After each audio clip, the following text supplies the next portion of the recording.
Supreme Lord Shree Swaminarayan Bapa, Swami Bapa, His Divine Holiness Acharya Swami Sri, Honorable Sons, ladies and gentlemen, my dear brothers and sisters. This evening's assembly has been held to formally welcome our beloved Acharya Swami Sri to the UK. We are all extremely delighted that he has taken time from his very busy schedule in India and to have granted us the opportunity of his darshan and spiritual guidance. Today is the first day of his tour to the UK and then the USA. So firstly, join me in a round of applause to thank Acharya Swami Sri for blessing us today and to welcome him to the UK. To commence this evening's proceedings, the young students of our own Sri Muktajivan Culture Academy will perform a welcoming dance. It is a combination of traditional Indian and a more Western style of dance.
That is the absolute majesty and might of this community. But above all, you have confidence in the future, confidence to grow, confidence to expand, confidence to retain that pride, that joy, and that wonderful recognition of such an extraordinary history.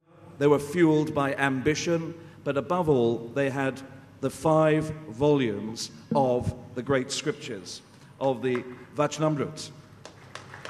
Not just one copy, but a copy for every single member of the cabinet. There is much we can learn from this great work. There is much universal truth. There is much that anybody of any faith and none can learn. But above all, we need to learn how certain truths endure over thousands of years. Why? Because those truths are rooted in reality and in the aspirations and the dreams of a people who don't just dream, but live the dream and achieve together.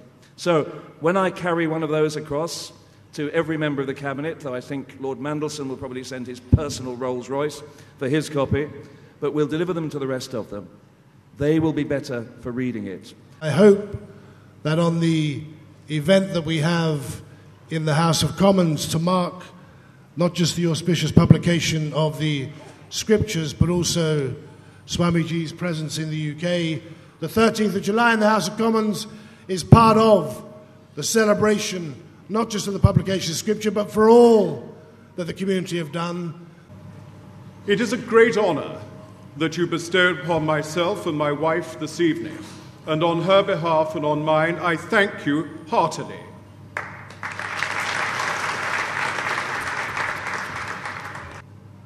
Your faith and the fact that you can fill a temple with families from every age group, senior members among you and young at both extremes, fills me with admiration, and I only wish that more churches in the Christian faith in this country were similarly full on our holy days on Sundays. I recognize your knowledge through the volumes that I've had shown to me this evening, and your desire to promote knowledge of your faith through Parliament and elsewhere through the country. I think the mark of it being published for the first time over the 5 volumes in English, along with the commentaries that go with it, is a very, very important and auspicious time for followers of Bhagwan Swaminarayan and for Hinduism and world religion in general, and it's something that I certainly look forward to reading. This is obviously we're going to be welcoming Swamiji to the House of Commons and unveiling the scriptures. This is a great opportunity for a much wider group of people to actually appreciate the core, the central message, the eternal verities of the scriptures. But it's actually an incredibly important symbolic point. And one of the important things there is to actually see Hinduism in the heart of Westminster, in the heart of our country, not just as an add-on or something we refer to, but something which is at the core of modern life in this country. So it sends a very, very powerful message there, that Hinduism is here, Hinduism is here to stay, but Hinduism is something to learn from. It's important that in largely secular days, cabinet members and members of Parliament more generally are reminded of the importance of faith in significant sections of community. And your initiative to present copies of your scriptures to cabinet ministers and to have them available through the Commons more widely is sensible and to be lauded.